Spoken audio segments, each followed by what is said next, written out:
AR Urdu news के खबरनामे में आपका खैर मकदम है।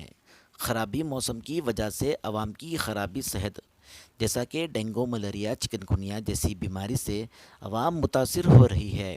इसी के ताल्लुक से आज हमारे नुमाइंदे ने नामपल्ली अस्पताल का मुआयना किया और वहाँ के डॉक्टर मोहतरमा नाज़िया नौशीन सिद्दीक़ा से तफसीलात हासिल की।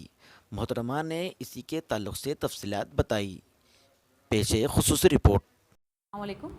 मैं डॉक्टर नाज़िया नौशीन सिद्दीक़ा, मैं मेडिकल सुपरिटेंडेंट हूँ नामपल्ली एरिया हॉस्पिटल की।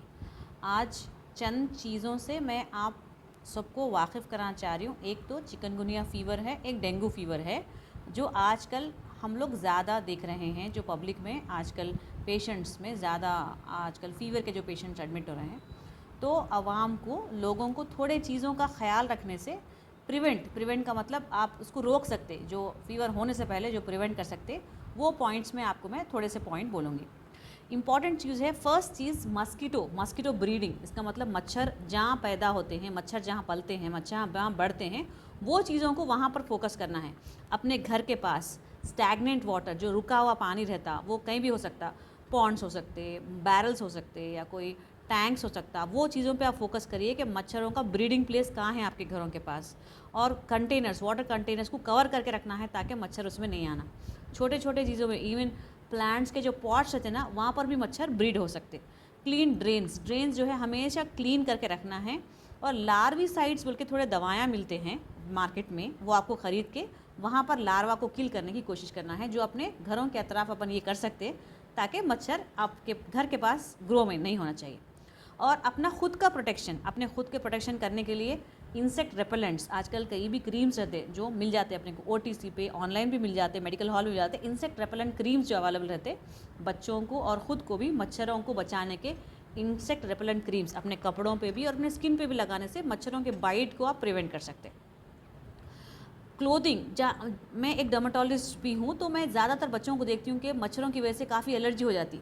तो जो बच्चे, छोटे बच्चे, बड़े लोग हों, प्रोटेक्टिव क्लोथिंग अगर वो लोग फुल स्लीव्स पहनते, अगर फुल पैजामा पहनते, तो आप मच्छरों के बाइट को प्रिवेंट कर सकते।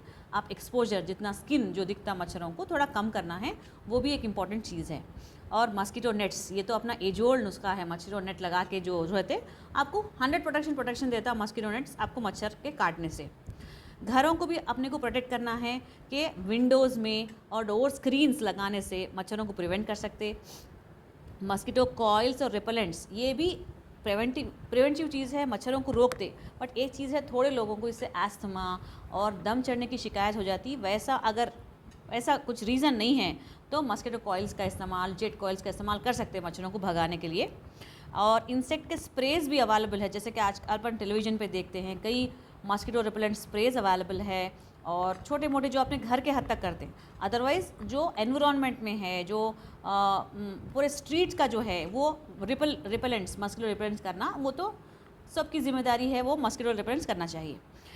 अब कम्युनिटी के लेवल पे अपन एक दूसरे को थोड़ा अवेयरनेस भी क्रिएट करना। अगर किसी को मच्छर से कुछ डेंगू, चिकनगुनिया वो एरिया में स्प्रेड है, तो ख़ासकर वो जगह के मच्छरों से केयरफुल रहिए।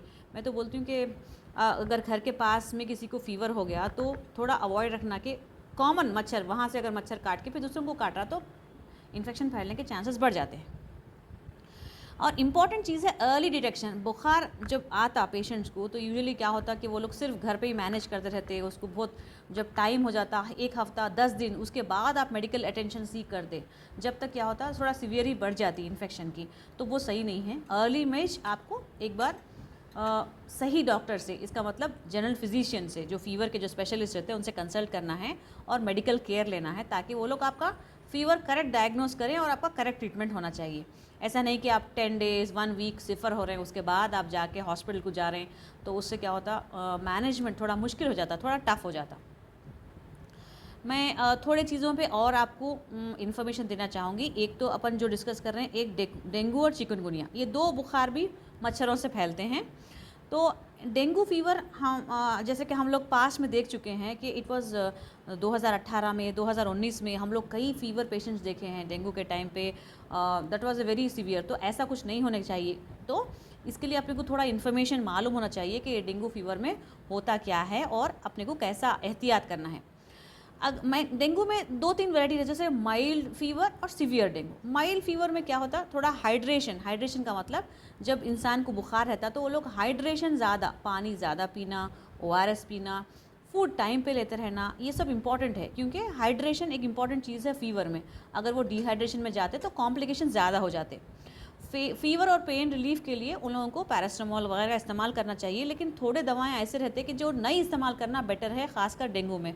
वो आपको मालूम होना चाहिए, इसलिए आप घर पे मेडिकेशन मत करिए गलत दवाएं लेने से, और आपको नुकसान हो सकता है। ख़ासकर एस्प्रिन, ब्रूफेन, ऐसे थोड़े मेडिसिन रहते हैं जो आप नहीं मालूम हो के ले लेंगे तो उससे आपको प्लेटलेट काउंट और गिर सकता। और रेस्ट लेना ज़रूरी है। ये 3 चीज़ें तो फोकस है, हाइड्रेशन और सही दवा, इसका मतलब पैरास्टामोल का इस्तेमाल, और एक हाइड्रेशन और रेस्ट लेना।